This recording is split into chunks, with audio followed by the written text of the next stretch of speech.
अरविंद कुमार को अपने YouTube channel अभी कोचिंग सेंटर में आप सबों का फिर से स्वागत करता हूं। जैसा कि हम लोग वॉइस चैप्टर पढ़ रहे थे जिसमें हम लोगों ने चेंज ऑफ टेंस पढ़ा था। चेंज ऑफ टेंस के बाद हम लोगों ने मॉडल वर्ब का पैसिव बनाना सीखा था, मतलब वैसे सेंटेंस का पैसिव बनाना जिसमें कोई ना कोई मॉडल वर्ब हो, और फिर इंफिनिटिव का, और उसके बाद एक बार फिर मैं हाजिर हूँ आप सबों के सामने इंपरेटिव सेंटेंस का पैसिव कैसे बनाया जाता है इस चैप्टर को लेके। तो इंपरेटिव सेंटेंस का सबसे पहले तो हम लोग ये जानेंगे कि इंपरेटिव सेंटेंस होते क्या हैं। जिन स्टूडेंट को नहीं पता हो कि इंपरेटिव सेंटेंस क्या होते हैं उनको बता दिया जाए जरा कि इंपरेटिव सेंटेंस ऐसे सदेश हैं आज्ञासूचक कि जिनसे आदेश दिया जाए मतलब ऑर्डर दिया जाए, या फिर आग्रह किया जाए मतलब रिक्वेस्ट, या फिर किसी को सलाह दिया जाए एडवाइस दिया जाए। तो इस प्रकार के वाक्य जो होते हैं वो इंपरेटिव सेंटेंस कहलाते हैं। इनकी विशेषता ये होती है कि इन सेंटेंस की शुरुआत होती है, शुरुआत मतलब पहला जो लेटर होगा, पहला जो शब्द होगा, वर्ड, वो मेन वर्ब होगा। इन सेंटेंस की शुरुआत मेन वर्ब से होती है और इसमें सब्जेक्ट के रूप में यूज हिडन रहता है, छुपा रहता है। सब्जेक्ट के रूप में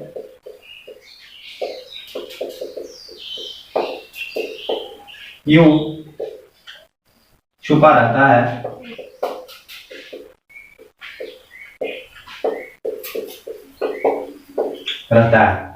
ठीक ना। इसका मतलब ये नहीं हुआ, हम लोगों ने पढ़ा था कि हम लोग पैसिव जब बनाते हैं तो जो हमारा सब्जेक्ट होता है उसको क्या करते हैं, बाद में ऑब्जेक्ट करते हैं। इसका मतलब ये नहीं कि जहां पे यू हो वहां पे आप पैसिव बनाएंगे तो बाय यू करेंगे पैसिव में, लेकिन जहां यू नहीं रहे वहां नहीं करेंगे, जैसा कि आप आगे चल के एग्जाम्पल में हम लोग देखेंगे।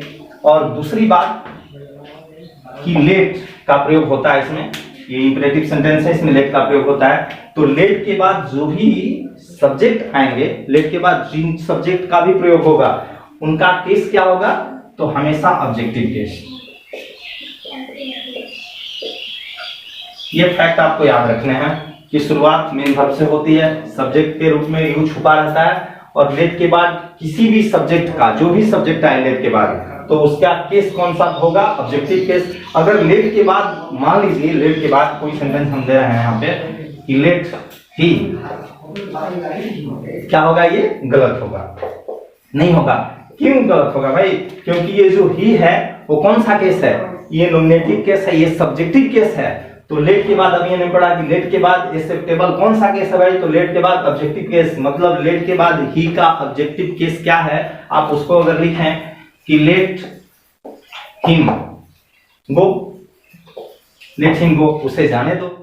कि इंपरेटिव सेंटेंस जो होते हैं उनका पैसिव कैसे बनाया जाता है। तो इंपरेटिव सेंटेंस जैसा कि मैंने ऑलरेडी आपको बताया है कि उसकी शुरुआत होती है मेन वर्ब से, उसकी शुरुआत होती है मेन वर्ब से। तो पहले मेन वर्ब होगा और उसके बाद ऑब्जेक्ट होगा, कोई ना कोई मेन वर्ब और उसके बाद ऑब्जेक्ट होगा। यहाँ पे यू जो होता है सब्जेक्ट के रूप में हिडन होता है, छुपा हुआ होता है, ठीक ना। तो उसका पैसिव हम बनाते हैं लेट से, मतलब सबसे पहले आपको लिखना है लेट। किसी भी सेंटेंस का आप बना रहे हैं, इंपरेटिव कोई भी सेंटेंस हो उसका पहले लेट लिखते हैं आप, ठीक ना। इस पर मेन वर्ब से शुरू होने वाले इंपरेटिव पहले लेट, उसके बाद जो भी ऑब्जेक्ट है एक्टिव का उसको सब्जेक्ट के रूप में आप लिखें, सब्जेक्ट के रूप में लिखें, और उसके बाद भी लिखें, और जो भी वर्ब का प्रयोग हुआ एक्टिव में उसका तीसरा रूप देखें। कुछ एग्जांपल यहाँ पे है स्क्रीन पे, उसका हम लोग बनाते हैं। जैसे देखें हम लोग, पहला है ओपन द डोर, दरवाजा खोलो। अच्छा, इसका मतलब क्या हुआ, दरवाजा खोलो, आप किससे कर रहा है? हम लोगों ने पर्सन के बारे में पढ़ा है कि फर्स्ट पर्सन, सेकेंड पर्सन और थर्ड पर्सन, ठीक ना। इसको अगर हम कहें कि ओपन द डोर, या फिर कहें कि यू ओपन द डोर, मतलब तुम दरवाजा खोलो या फिर दरवाजा खोलो। हम लोग पढ़े हैं कि जो कहता है वो फर्स्ट पर्सन आई और वी, जिसे कहा जाए, कोई बात कहा जाए तो होता है सेकेंड पर्सन, वो होता है सेकेंड पर्सन जैसा कि यू, और जिसके बारे में कहा जाए वो थर्ड पर्सन, मतलब ही सी, कोई नाम हो और दे वे लोग उसके बारे में। तो यहाँ पे अगर आप कोई बात कहते हैं, कोई भी वक्ता, कोई भी स्पीकर कोई बात कहता है तो किससे कहेगा, सेकंड पर्सन से। तो सेकंड पर्सन कौन है भाई, तो यू है। तो यहाँ पे यू हिडन होता है, एज ए सब्जेक्ट छुपा हुआ रहता है। और आप इसको कह सकते हैं जैसे कि ओपन द डोर है, तो इस सेंटेंस को अगर आप कहें कि यू ओपन द डोर, मतलब तुम दरवाजा खोलो, तो ये 100% करेक्ट होगा। और जब उस केस में आप बनाएंगे तो बाई यू आप लिख सकते हैं, जब यू आपको दिखे यहाँ पे, लेकिन यहाँ आप नहीं लिख सकते हैं। तो चलिए आप बनाएं इसको पैसिव। तो सबसे पहले हमने स्ट्रक्चर देखा, यही रास्ता पकड़ के चलना है हम लोग को, ठीक ना। मंजिल की शुरुआत यहाँ से और सफर पूरा होगा यहाँ पे। तो आप सबसे पहले लिखेंगे लेट, और उसके बाद जो भी ऑब्जेक्ट है उसको सब्जेक्ट के रूप में, क्या है ऑब्जेक्ट, द डोर। तो लेट द डोर, उसके बाद बी का प्रयोग करें, और उसके बाद वर्ब का तीसरा रूप ओपन है वर्ब, तो ओपन का तीसरा रूप ऑलरेडी आप लोग जानते हैं, open. Let the door be open, इतना आसान। आगे बनाएं कि bring a glass of water. हाँ, यहाँ हो सकता है आपको थोड़ी मुश्किल लगे क्योंकि इतना लंबा सेंटेंस है कि bring a glass of water. तो यहाँ पे आप कहेंगे कि वर्ब क्या है और उसके बाद ऑब्जेक्ट क्या है। तो भैया वर्ब छोड़ दीजिए, ये ब्रिंग, और उसके बाद जितने भी हैं, ये जितने वर्ड, ये सारे के सारे क्या हैं, ऑब्जेक्ट हैं। इनको सब्जेक्ट की जगह पे आपको लिखना होगा, ये वर्ब हो गया। तो चलिए बनाएं इसको। सबसे पहले आप लिखेंगे लेट, और उसके बाद जो ऑब्जेक्ट है उसको सब्जेक्ट के रूप में। तो ऑब्जेक्ट कहाँ से उठाएंगे, ए ग्लास ऑफ वाटर। तो let a glass of water, let a glass of water, और उसके बाद बी लिखें जैसा कि स्ट्रक्चर कह रहा है, बी, और उसके बाद ब्रिंग है तो ब्रिंग का तीसरा रूप ब्रॉट। तो let a glass of water be brought, ये हुआ। वॉश योर हैंड, अभी कोरोना महामारी चल रही है, हाथ धोना है हम लोग को, तो ये तो इंपॉर्टेंट चीज है भाई, वॉश योर हैंड, अपना हाथ धोएं। तो सबसे पहले हम लिखेंगे क्या, लेट, उसके बाद ऑब्जेक्ट योर हैंड, तो लेट योर हैंड, उसके बाद बी, और वॉश है वर्ब, तो इसका तीसरा रूप वॉश। उसके बाद देखते हैं कि आस्क हिम राइट नाउ, ये कॉम्प्लीमेंट है, इस पे नहीं चला, इसे नहीं बनाया। आस्क हिम राइट नाउ, अब बनाए इसको। सबसे पहले आपको लिखना है लेट, वही सेंटेंस है भाई, वही सेंटेंस है। देखिए मेन वर्ब है, यहाँ पे ऑब्जेक्ट है, ये कॉम्प्लीमेंट है, इसको लिख दे बाद में बनाने के बाद। तो लेट, उसके बाद लेट के बाद ये हिम है, हिम है, तो हिम को वही लिखेंगे H I, let, let him. Let के बाद हमने पढ़ा कि ऑब्जेक्टिव केस का प्रयोग होता है, सब्जेक्टिव और न्यूमेटिव कभी नहीं आएगा, ये पाप होगा। तो लेट, उसके बाद हिम, और उसके बाद बी, लेट हिम बी, और आस्क है तो आस्क का तीसरा रूप asked, let him be asked, asked, और जो भी कॉम्प्लीमेंट है लिखे आप राइट नाउ।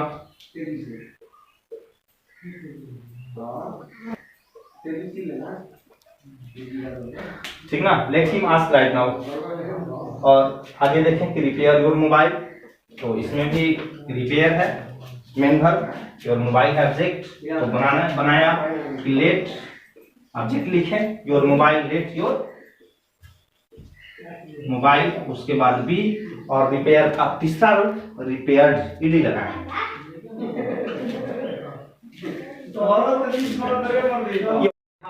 कि मेन वर्ब और उसके बाद ऑब्जेक्ट हो, ऐसे इंपरेटिव सेंटेंस जो मेन वर्ब से शुरू हो और उसके बाद ऑब्जेक्ट हो, तो उसका पैसिव हम क्या करेंगे, सबसे पहले लेट, उसके बाद जो सब्जेक्ट है मतलब एक्टिव वाला जो ऑब्जेक्ट, उसके बाद बी का प्रयोग हो। उसके बाद सेंटेंस ऐसे हैं जिनसे सलाह का बोध होता है, क्लियर पता चले कि उसे किसी सेकंड पर्सन को कोई एडवाइस दिया जा रहा है, कोई एडवाइस दिया जा रहा है, उन्हें आदेश नहीं दिया जा रहा है, कोई सलाह दिया जा रहा है, अब उनके ऊपर है वो काम करें या ना करें। जैसे है कि लव योर कंट्री, अपने देश से प्यार करें, रेस्पेक्ट योर एल्डर्स, अपने बड़ों का आदर करें, या फिर हेल्प द हेल्पलेस, असहायों की मदद करें। तो ये सलाह दिया जा रहा है, अगर सलाह का सेंस स्पष्ट हो, क्लियर हो कि सलाह ही दिया जा रहा है, तो आप उसको शुड बी से भी बना सकते हैं। जैसे मेन वर्ब और ऑब्जेक्ट, स्ट्रक्चर तो एक्टिव का वही है, लेकिन पैसिव में आप स्ट्रक्चर यहाँ पे बदल सकते हैं। कि पैसिव का स्ट्रक्चर क्या हो जाएगा आपका, कि आप सबसे पहले ऑब्जेक्ट लिखेंगे, मतलब इस ऑब्जेक्ट को सब्जेक्ट ही कहें आप इसको, सब्जेक्ट, और उसके बाद शुड बी आप करें, शुड बी, और उसके बाद वर्ब का तीसरा, वर्ब का तीसरा रूप, मतलब लव योर कंट्री अगर आपको बनाना है, हाँ इसका प्रयोग लेकिन वही करेंगे जहां पे आपको सेंस क्लियर हो कि हाँ यहाँ पे सलाह दिया जा रहा है, सेकंड पर्सन को सलाह दिया जा रहा है, एडवाइस दिया जा रहा है। तो आप यहाँ पे करें लेट लव योर कंट्री, तो आप सबसे पहले सब्जेक्ट को लिखेंगे जो कि ऑब्जेक्ट है, मतलब यहाँ पे देखिए मेन वर्ब और ये ऑब्जेक्ट योर कंट्री। तो आप सबसे पहले किसको लिखेंगे? सब्जेक्ट को, जो कि आपका ऑब्जेक्ट है। आप सबसे पहले लिखें योर कंट्री, योर कंट्री, और उसके बाद लिखें शुड बी। स्ट्रक्चर देखिए, स्ट्रक्चर जैसा है, जहां ले जाए वहीं जाए आप। तो योर कंट्री, उसके बाद शुड बी, और वर्ब का तीसरा रूप क्या है? लव। तो ये हो जाएगा love. Your country should be love. आपके देश को प्यार किया जाना चाहिए। रेस्पेक्ट योर एल्डर्स, तो आप सबसे पहले लिखें सब्जेक्ट को, जो कि ऑब्जेक्ट है, योर एल्डर्स, योर एल्डर्स। उसके बाद should be, your Elder should be, respect है तो इसका वर्ब का तीसरा रूप, इसका तीसरा रूप respected. Your Elder should be respected. और तीसरे की बात करें, आप क्या लिखेंगे? इन द हेल्पलेस असहाय शुड बी हेल्पलेस। ये हुई दूसरी बात। लेकिन ध्यान रहे, इसका प्रयोग आप वहीं करें जहां पे सेंस क्लियर हो कि यहाँ पे किसी सेकंड पर्सन को सलाह दिया जा रहा है, एडवाइस दिया जा रहा है, वहीं पे इसका प्रयोग करें। हमने बात की आदेश की, ऑर्डर की, हमने बात की सलाह की, एडवाइस की। अब हम लोग बात करेंगे रिक्वेस्ट की, कि ऐसे इंपरेटिव सेंटेंस जिससे रिक्वेस्ट का बोध हो, जिससे किसी से आग्रह किया जाए कोई काम करने के लिए। तो उस सेंटेंसेज में, उन सेंटेंसेज में प्लीज या काइंडली सबसे पहले लगा होगा, प्लीज या काइंडली, उसके बाद कोई वर्ब होगा और उसके बाद कोई ऑब्जेक्ट होगा, ठीक ना। तो इस प्रकार के सेंटेंसेज से रिक्वेस्ट का बोध होता है, किसी सेकंड पर्सन से कोई काम करने के लिए रिक्वेस्ट किया जाता है। तो उसका पैसिव जब आप बनाएंगे तो प्लीज या काइंडली को केवल रिप्लेस करना है। और किससे रिप्लेस करना है वो दिख रहा है आपको स्क्रीन पे, कि you are requested to. You are requested to मतलब आपसे आग्रह किया जाता है, कि आपसे आग्रह किया जाता है, ठीक ना। तो इसे केवल रिप्लेस करना है। मतलब ये हुआ कि प्लीज या काइंडली उस सेंटेंस में दिया हो तो प्लीज या काइंडली को रिमूव कर देंगे, वहां से हटा देंगे, और उसके जगह पे क्या लिखेंगे कि यू आर रिक्वेस्टेड टू। उसके बाद जो भी वर्ब है और ऑब्जेक्ट है सेम रहेगा, जैसे है वैसा ही रहेगा। इसमें जरा भी मेहनत नहीं आपको, आप सीधे लिखें क्या कि यहाँ जैसे एग्जांपल है कुछ कि प्लीज हेल्प मी, कृपया मेरी मदद करें। ये रिक्वेस्ट किया जा रहा है सेकंड पर्सन से, सामने वाले से रिक्वेस्ट मांगा जा रहा है कि मेरी मदद करें। तो आप क्या करेंगे कि प्लीज या काइंडली जो भी मिले उसको क्या करेंगे कि यू आर रिक्वेस्टेड टू उसके जगह पे। तो आइए प्लीज के जगह पे हम लिखें कि यू आर रिक्वेस्टेड टू। आप लिखें यू आर। अभी हमने बात किया कि यहाँ पे यू सब्जेक्ट के रूप में छुपा हुआ होता है। तो रिक्वेस्ट किससे की जा रही है? तुमसे, मतलब यू से। तो सब्जेक्ट के रूप में यू ही प्रयोग होगा कि you are requested, requested to, you are requested to. You हुआ प्लीज के बदले, ये हुआ प्लीज के बदले यू आर रिक्वेस्टेड टू। उसके बाद कह रहा है कि जो वर्ब प्रयोग हो और जो ऑब्जेक्ट प्रयोग हो उसको जैसे है वैसे वहां पे रख दें। मतलब हेल्प मी, तो आप लिख लें you are requested to help me, मतलब आपसे आग्रह किया जाता है कि मेरी मदद करें। आगे की kindly post this letter, post the letter. तो इसको बनाए, काइंडली की जगह पे क्या लिखेंगे? You are requested to. आप लिखेंगे you R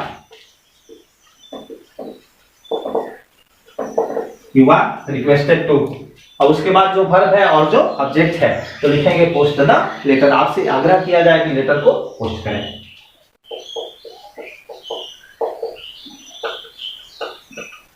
post the letter, ये हुआ। प्लीज बाय दिस, कृपया यह खरीदें, कृपया यह खरीदें। तो क्या होगा कि इसके बदले क्या लिखना है? You are requested to. तो आप लिखेंगे कि you are requested to buy this, आपसे आग्रह किया जाता है कि ये खरीदें। या फिर प्लीज सिट डाउन, कृपया बैठें। तो आप कहेंगे कि you are requested to sit down. हाँ, लेकिन ये कहाँ, इस पैसिव के स्ट्रक्चर का प्रयोग आप वहीं पे करें जहां जिस इंपेरेटिव सेंटेंस में प्लीज या काइंडली दिया हो उसकी शुरुआत प्लीज या काइंडली से हुई हो, वहीं पे इसका प्रयोग। हमने ऑर्डर की बात की, आदेश की बात की कि राइट द लेटर। जिससे सेंटेंस हम लोग लिखे हुए थे, जो पहला लेटर, जो पहले टाइप का राइट द लेटर, और कुछ था हेल्प द पुअर। इसमें ध्यान देंगे आप लोग कि मेन वर्ब था, इसमें मेन वर्ब था और साथ ही साथ एक ऑब्जेक्ट भी था। यहां आदेश दिया जा रहा था विथ ऑब्जेक्ट, विथ ऑब्जेक्ट। आदेश तो था, ऑर्डर था, उसमें ऑर्डर दिया जा रहा था, लेकिन उसमें कोई ना कोई ऑब्जेक्ट था, हर सेंटेंस में था। तो उसको हमने बताया कि आप सबसे पहले लेट लिखें और उसके बाद जो ऑब्जेक्ट है सब्जेक्ट के रूप में, उसके बाद बी लिखें और उसके बाद लिखें वर्ब का तीसरा रूप सब्जेक्ट के बाद। लेकिन कुछ ऐसे भी आदेशात्मक वाक्य होते हैं, ऑर्डर वाले वाक्य होते हैं, जहां पे ऑब्जेक्ट होगा ही नहीं, ऑब्जेक्ट नहीं होगा। क्या होगा भाई? तो मेन वर्ब होगा, कोई ना कोई कंप्लीमेंट होगा, कोई ना कोई। तो फिर ये स्ट्रक्चर तो फॉलो करेगा नहीं, क्योंकि यहाँ पे मांगेगा ऑब्जेक्ट जिसको आपको सब्जेक्ट की जगह पर रखना होगा। यहाँ तो ऑब्जेक्ट है ही नहीं, तो फिर क्या करेंगे आप लोग? तो उसके लिए मैं बता रहा हूं कि उसके लिए आप क्या करेंगे कि ये तो है आदेश।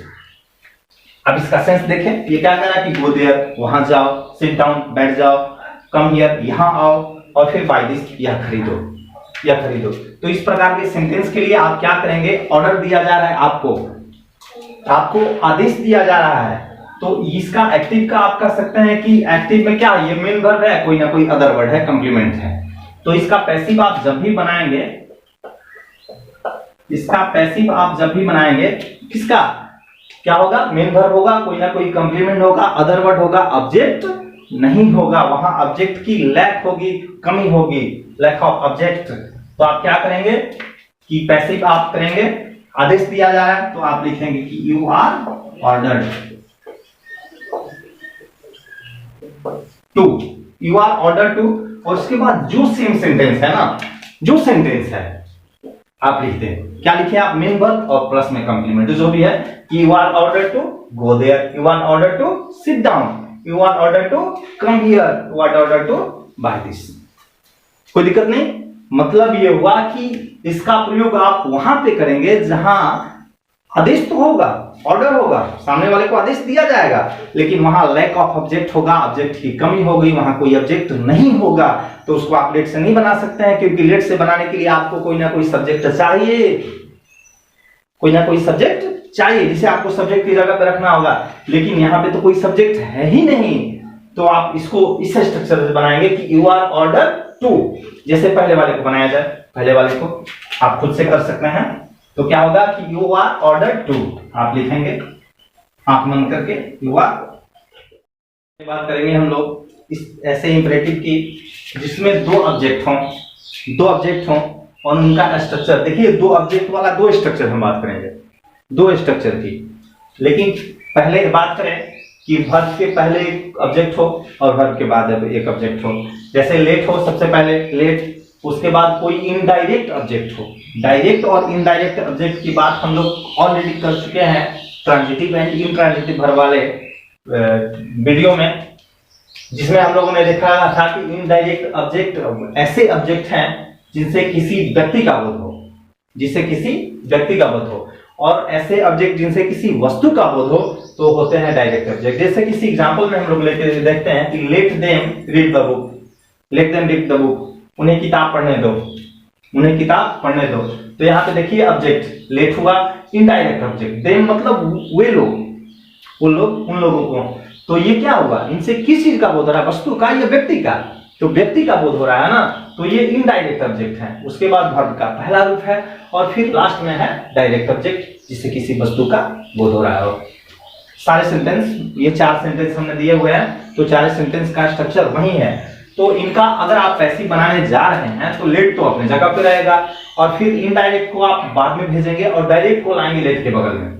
लेट के बगल में आप पहले लिखेंगे डायरेक्ट ऑब्जेक्ट, उसके बाद आप बी का प्रयोग करेंगे और उसके बाद वर्ब का तीसरा रूप, और बाय लिख के फिर इनडायरेक्ट ऑब्जेक्ट को सबसे बाद में लिखेंगे। मतलब सबसे पहले लेट, उसके बाद डायरेक्ट ऑब्जेक्ट को पहले लाएं, इनडायरेक्ट को बाय के साथ जोड़ें सबसे लास्ट में, और बीच में होगा बी और वर्ब का तीसरा रूप, एकदम आसानी से।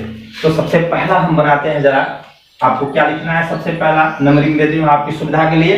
तो आप सबसे पहले लिखेंगे कि लेट, सबसे पहले लेट, और उसके बाद डायरेक्ट ऑब्जेक्ट। क्या है डायरेक्ट ऑब्जेक्ट, कौन सी वस्तु है भाई? यहाँ पे let them read the book, क्या है? The book. तो लेट के बाद आप लिखेंगे द बुक। स्ट्रक्चर क्या कह रहा है, कहां जाने के लिए कह रहा है वही आप करें, ज्यादा आपको नहीं करना है। आप क्या लिखें, लेट, उसके बाद डायरेक्ट ऑब्जेक्ट आपने लिखा, उसके बाद आपको बी का प्रयोग करना होगा, आप लिखें बी। और फिर देखें वर्ब का तीसरा रूप क्या है, वर्ब का तीसरा रूप रीड। रीड का तीसरा रूप क्या होता है, रीड ही होता है। Let the book be read.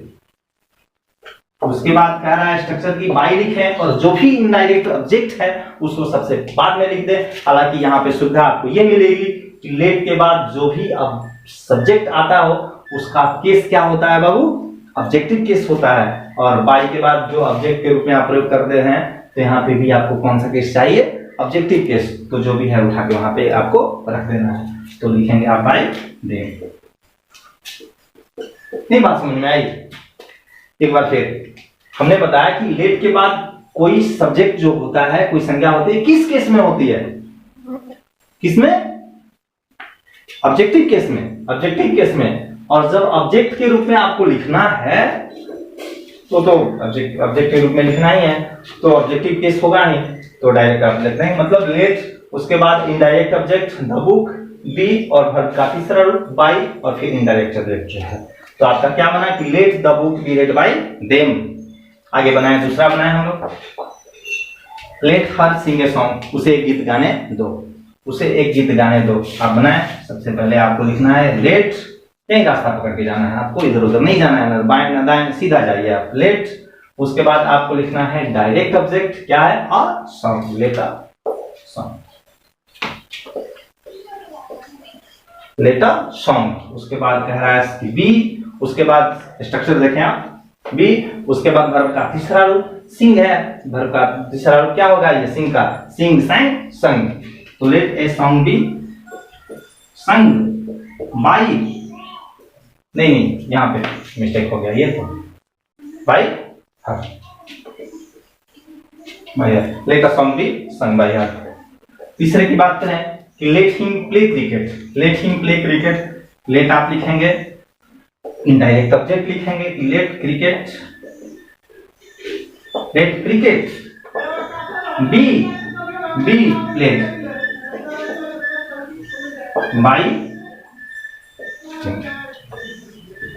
यही इनडायरेक्ट है ना। अरे वर्ब हमने बताया था ना ऑब्जेक्ट के बारे में, ऑब्जेक्ट क्या होता है, जो व्हाट और होम का आंसर दे, मतलब क्या और किसे, क्या खेलने दें तो क्रिकेट, और किसे तो उसे, आ रहा है, क्या खेलने दें तो क्रिकेट, क्या का आंसर क्या हुआ, ये ऑब्जेक्ट होगा। और किसे खेलने दें, किसे गाने दें, किसे किताब पढ़ने दें तो उन्हें, उसे लड़की को, और उसे लड़की को। तो ये सारे के सारे ऑब्जेक्ट, ये भी ऑब्जेक्ट। अब इसमें डायरेक्ट कौन है, इनडायरेक्ट कौन है, आप खुद समझ सकते हैं। जिससे पर्सन का बोध हो, व्यक्ति का बोध हो गया इनडायरेक्ट, जिससे वस्तु का बोध हो गया डायरेक्ट। आगे चौथा नंबर बना ले हम लोग। चौथे की बात करें तो सबसे पहले आप लिखेंगे लेट, उसके बाद the question, let the question, उसके बाद बी, उसके बाद सॉल्व, सॉल्व बाई, कोई दिक्कत नहीं। मतलब ये करेंगे आप कि सबसे पहले लेट लिखेंगे, उसके बाद डायरेक्ट ऑब्जेक्ट को लिखेंगे, इनडायरेक्ट डायरेक्ट में कोई दिक्कत नहीं है आपको। उसके बाद बी का प्रयोग करें, उसके बाद वर्ब का तीसरा रूप लिखें, और बाई करके इनडायरेक्ट ऑब्जेक्ट को लिख दें, कोई दिक्कत नहीं, कोई परेशानी नहीं।